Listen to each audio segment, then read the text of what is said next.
Vai ali perto do seu avô me filmar você com ele. Vem cá perto da minha vida. Vem, vem. Tira o zóio, tira o dedo do zóio, Eduardo.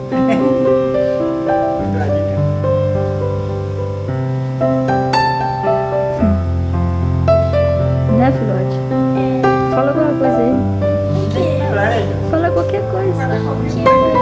Pode ficar fechado aí.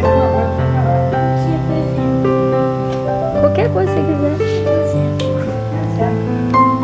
Apresenta aí esse moço aí, ó.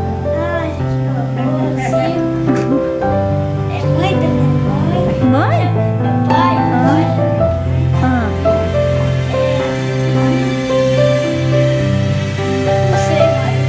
Não sabe falar mais nada?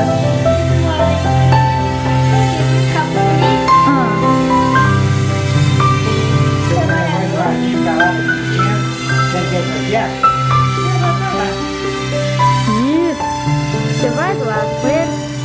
Não vai ficar com saudade, não? Não, mas eu não posso, eu tô trabalhando.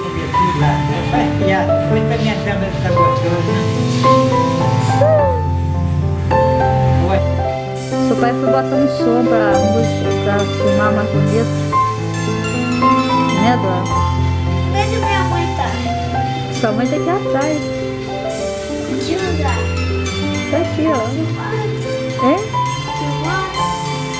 Sua mãe tá filmando? Eu não. Filmando nada. Não? Ah. Ah, tá vermelha, não?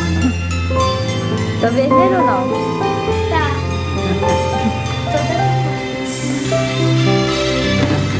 Mas então, beleza, ela tá falando assim, ó, seu pai veio, você pega, beleza, uma apresentação de paraquedista, eu tava na loja aqui,